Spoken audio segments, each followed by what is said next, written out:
सैयारा का title track बनाते समय डिप्रेशन में थे तनिष्क बागची। सड़क हादसे में असम की फिल्म स्टार नंदिनी कश्यप गिरफ्तार। सलमान की फिल्म सिकंदर की नाकामी पर निर्देशक AR मुर्गदौस ने तोड़ी चुप्पी। डब्बू मलिक ने बताया क्यों अमाल मलिक हुए थे डिप्रेशन का शिकार। और टीवी स्टार हेली शाह ने खोला बॉलीवुड में कास्टिंग काउच का कच्चा चिट्ठा। दोस्तों, इसके अलावा खबरें और भी बहुत कुछ हैं। आप देखना शुरू कर चुके हैं बॉलीवुड टॉप 10 हेडलाइंस। चलिए अब यही खबरें और बाकी की बची खबरें आपको विस्तार से बताते हैं।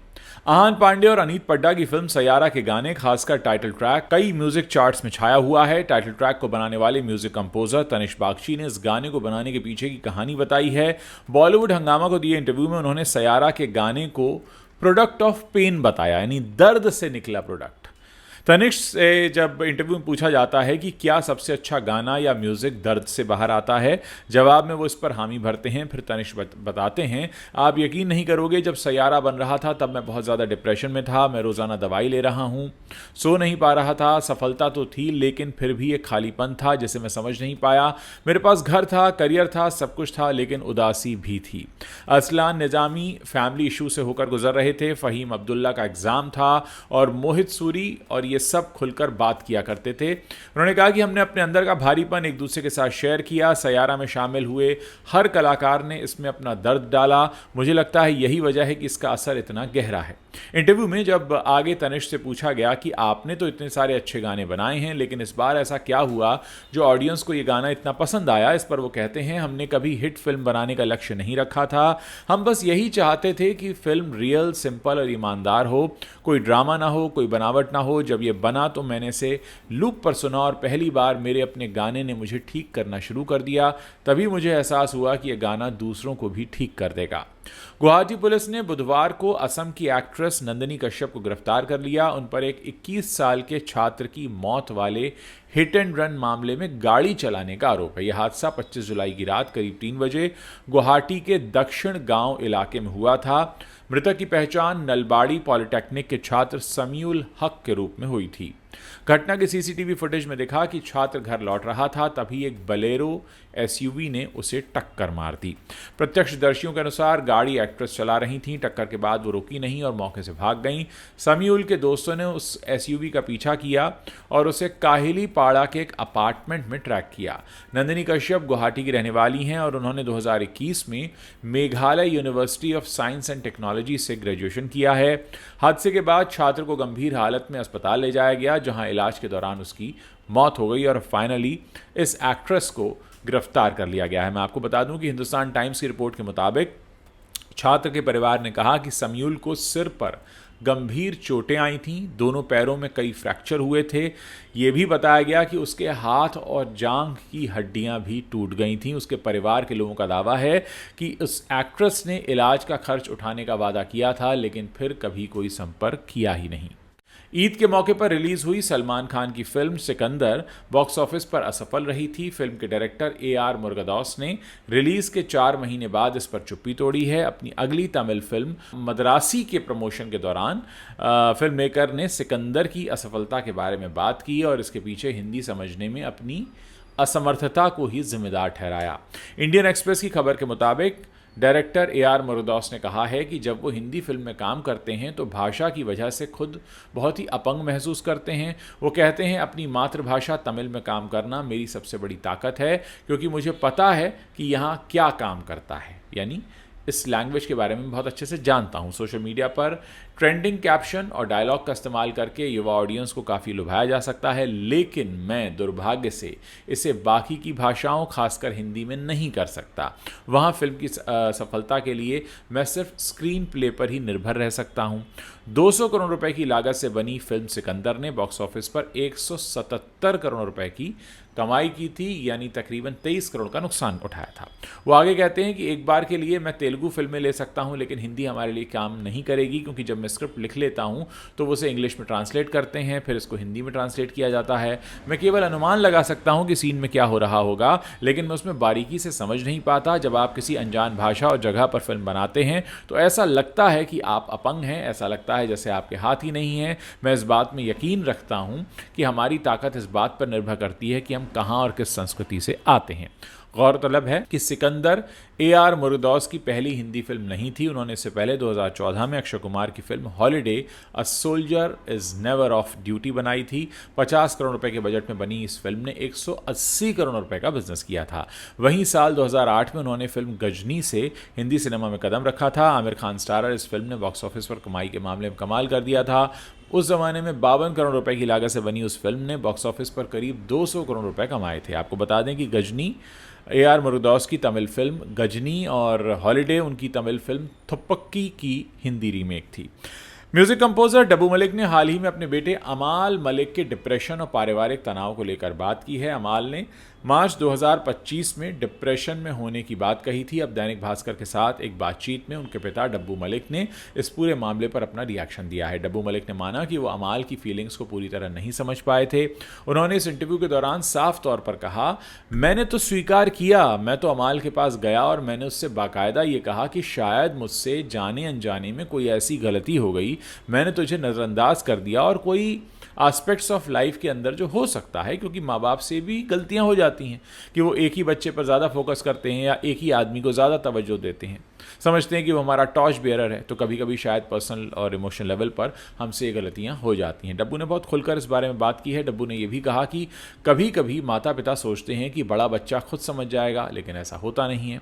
उन्होंने कहा कि अमाल को जब ये बात समझ में आई, जब मैंने बोला कि भाई मैं भी बच्चा हूँ, मैं भी पिता बनने के लायक अभी तक नहीं बना था, मैं भी सीख रहा था, जब तू बड़ा हो रहा था और तू 34 साल का है अभी, तो 30 साल पहले मैं भी एक पिता बनने के योग्य नहीं था, मुझे भी नहीं पता था कि उस प्रोसेस को किस तरह से किया जाता है, मैं नहीं समझ पा रहा था, तो बेटा तेरे को मैं कैसे संभालता या तेरे को कैसे समझता। डब्बू मलिक ने माना कि जब माता पिता खुद अपनी गलतियां स्वीकारते हैं तो बच्चों को संतोष मिलता है। ख़ास बात यह है कि डब्बू मलिक ने अपने बेटे के इस डिप्रेशन पर बहुत खुलकर बात की है, अपनी गलतियों को स्वीकारा है और कहीं ना कहीं जो आम लोग हैं इस खबर को सुनने और देखने वाले, उनको ये मैसेज दिया है कि अगर आपके घर में कभी ऐसी स्थिति हो तो खुद एक लिस्ट बनाइए। उन्होंने कहा हमने एक लिस्ट बनाई अपनी चीज़ों को कि क्या क्या ऐसी चीज़ें हैं जो धीरे धीरे हम लोग चेक लिस्ट करते रहे। मैं 14-15 दिन अपने बेटे के साथ था और मैं डर कर या दब कर चुप नहीं था, बल्कि सब सुन रहा था और चीज़ों को एक्सेप्ट कर रहा था। डब्बू ने यह भी कहा कि अमाल की भावनाएं बाहर निकालना अच्छी बात रही, उसका गुस्सा बाहर निकालना बहुत ज़रूरी था और अच्छा हुआ। अगर ये घर में होता तो बस बातें होती रहती और मामला सालों तक दबा रह जाता। अच्छा हुआ कि ये बातें निकल कर बाहर आईं, उसने अपना दर्द खुलकर कहा। डब्बू मलिक म्यूज़िक डायरेक्टर अनु मलिक और अबू मलिक के भाई हैं, आप जानते ही हैं। डब्बू मलिक ने मजाकिया अंदाज में ये भी कहा कि इस पूरे किस्से के बाद मैं सोशल मीडिया स्टार बन गया हूँ, मुझे तो कोई जानता नहीं था। लोग अब कहने लगे कि भाई अमाल मलिक का फादर डब्बू मलिक कौन है। एक्टर पृथ्वीराज सुकुमारन की वाइफ सुप्रिया मेनन बता रही हैं कि उन्हें पिछले 7 सालों से ऑनलाइन हैरेस किया जा रहा है। इस बात की जानकारी उन्होंने अपनी इंस्टाग्राम स्टोरी में दी है। साथ ही सुप्रिया ने उस ट्रोलर को खूब फटकारा भी है। दरअसल सुप्रिया ने अपनी इंस्टाग्राम स्टोरी पर एक स्क्रीनशॉट पोस्ट किया था जिसमें उन्होंने सार्वजनिक रूप से उस महिला का नाम लिया जो कथित तौर पर उन्हें सालों से ट्रोल कर रही थी। स्टोरी में वो लिखती हैं, क्रिस्टीना एल्डो से मिली है। ये ज़्यादातर अकाउंट्स पर भद्दे कमेंट्स करती हैं जो मेरे बारे में कुछ पोस्ट करते हैं। ये लगातार फर्जी अकाउंट बनाकर पोस्ट करती रहती थी और मैं उसे ब्लॉक करती रहती थी। मुझे कई साल पहले पता चला कि वो कौन है, लेकिन मैंने रहने दिया क्योंकि उसका एक छोटा बेटा है। यहाँ तक कि उसने जो फिल्टर लगाया है वो भी उसके अंदर की कुरूपता को नहीं छिपा पा रहा है जो वो मुझ पर 2018 से उगल रही है। ई टाइम्स की रिपोर्ट बताती है कि सुप्रिया को परेशान करने वाली क्रिस्टीना एल्डो उर्फ क्रिस्टीना बाबू कुरियन एक मलयाली नर्स हैं जो अमेरिका में रहती हैं। सुप्रिया को इस महिला ट्रोल के बारे में सार्वजनिक रूप से लिखने के लिए मजबूर होना पड़ा जब उसने उनके दिवंगत पिता पर आपत्तिजनक टिप्पणी कर दी। साल 2023 में सुप्रिया ने अपने परिवार पर टिप्पणी के बाद कानूनी कार्रवाई करने का संकेत दिया था। बहरहाल सुप्रिया की पहचान अब एक फिल्म प्रोड्यूसर की है। आपको बता दें कि पृथ्वीराज सुकुमारन से शादी करने से पहले सुप्रिया एक जर्नलिस्ट थी। दोनों ने कुछ सालों तक डेटिंग की, उसके बाद 2011 में शादी कर ली। साल 2014 में उनकी बेटी अलंकृता का जन्म हुआ। शादी के बाद सुप्रिया ने जॉब छोड़ दी और अब वो पृथ्वीराज प्रोडक्शंस की हेड हैं। वहीं एक्टर पृथ्वीराज सुकुमारन के वर्कफ्रंट की बात करें तो आपने उन्हें हाल ही में जियो हॉटस्टार पर जो फिल्म आई है सरजमी, जिसमें वो इब्राहिम अली के पापा और काजोल के पति बने हैं, उसमें आपने उन्हें देखा है।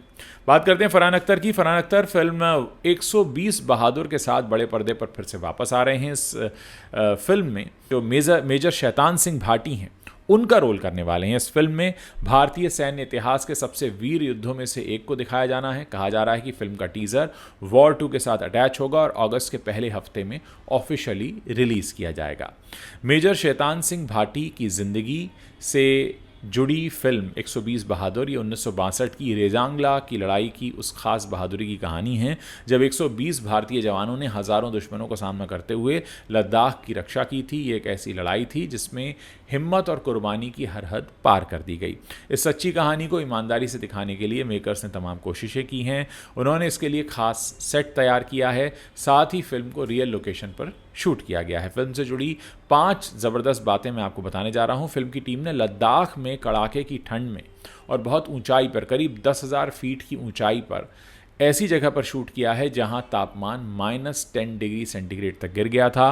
कम ऑक्सीजन और मुश्किल हालातों के बावजूद युद्ध के सीन को बिल्कुल असली जैसा दिखाने के लिए पूरी मेहनत की गई है। फिल्म 120 बहादुर की एक्शन टीम वही है जिसने ऑस्कर जीतने वाली film all quite on the western front पर भी काम किया था। शूटिंग के दौरान सेट पर एक साथ 600 से ज़्यादा लोग मौजूद होते थे जो बड़े और धमाकेदार सीन्स को संभाल रहे थे।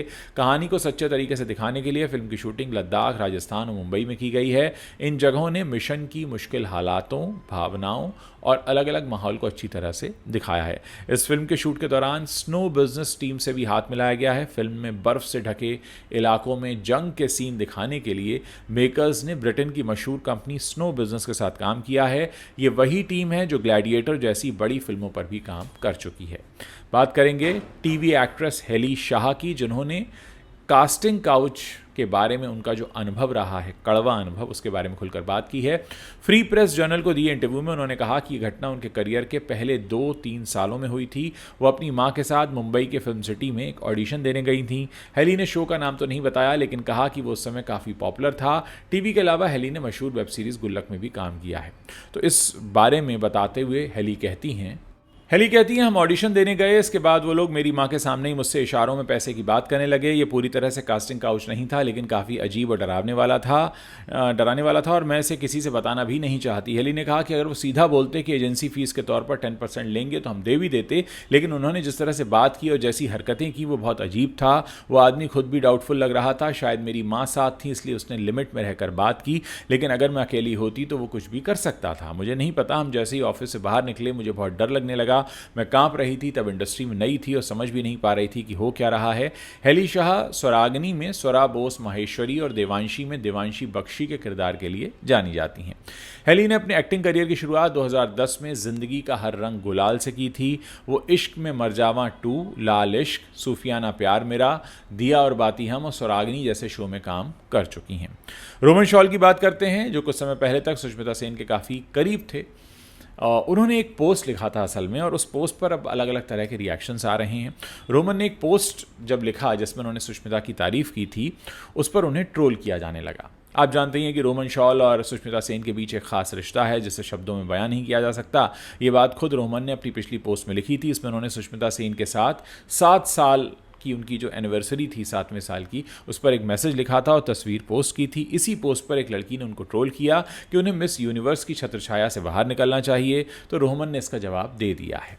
असल में देविका नरेश कुमार नाम की एक लड़की है, इन्होंने रोहमन के पोस्ट पर लिखा था, तुम फ्रेंड जोन कर दिए गए हो, इससे बाहर आओ और अपनी जिम्मेदारी खुद लो। सिर्फ मिस यूनिवर्स की शेडो में रहने के बजाय अकेले तुम ज़्यादा कर सकते हो। रोमन ने दिया शानदार जवाब। जी हाँ, इस पर रोमन ने एक शानदार जवाब दिया है कि किसी बड़ी शख्सियत के साथ जुड़ने से मैं फीका नहीं पड़ जाता। इससे पता चलता है कि मैं कैसे लोगों के साथ चलना पसंद करता हूँ। माई लव लेगेसी किसी पर छाया नहीं बनती, वो साथ में चमकती है। ढेर सारा प्यार। रोमन ने लिखा था, जो पोस्ट लिखा था उसमें उन्होंने सोमवार को पोस्ट करते हुए कहा था कि कुछ कहानियाँ अपने टाइटल से आगे बढ़ जाती हैं लेकिन मायने नहीं बदलते। मैंने आपको चेस सिखाया और अब आप मुझे बेदर्दी से इसमें हरा देती हैं। आपने मुझे तैरना सिखाया, पानी से डरने वाली एक सोल को गहराई तक उतारा, इमोशनली भी और असल भी।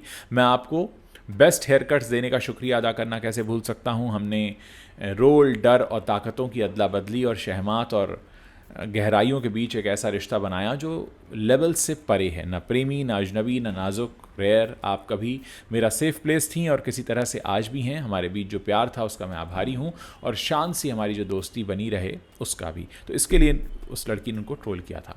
सुनील शेट्टी के बारे में कहा जाता है कि वो अक्षय कुमार से खास कर बड़ा इमोशनली अटैच हैं।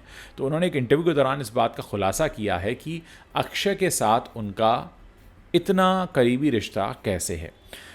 सुनील शेट्टी कहते हैं कि अक्षय कुमार के साथ जो मेरा रिश्ता है वो मुझे याद दिलाता है मेरे कज़न उल्लास के साथ जो मेरा रिश्ता था। और जब भी मैं अक्षय को देखता हूँ मुझे मेरे कज़न उल्लास की याद आ जाती है। और असल में ये उस वक्त की बात है जब सुनील शेट्टी फिल्म इंडस्ट्री में आने की कोशिश कर रहे थे। उस वक्त ये अपने कज़न उल्लास के बेहद करीब थे, और उल्लास ने एक बहुत महत्वपूर्ण भूमिका निभाई थी सुनील शेट्टी का बॉलीवुड करियर शुरू करने में। लेकिन ये जो उल्लास थे उनके कज़न, ये बहुत कम उम्र में एक कार दुर्घटना में इनका निधन हो गया था। तो जब भी वो अक्षय को देखते हैं तो उन्हें उल्लास की याद आती है, और यही वजह है कि अक्षय के साथ सुनील शेट्टी की बॉन्डिंग काफ़ी पक्की रही है। तो दोस्तों, ये वो 10 बड़ी खबरें हैं जो इंटरनेट पर छाई हुई हैं। अगर आपको वीडियो पसंद आया है तो उसे अपने दोस्तों के साथ शेयर करना मत भूलिएगा।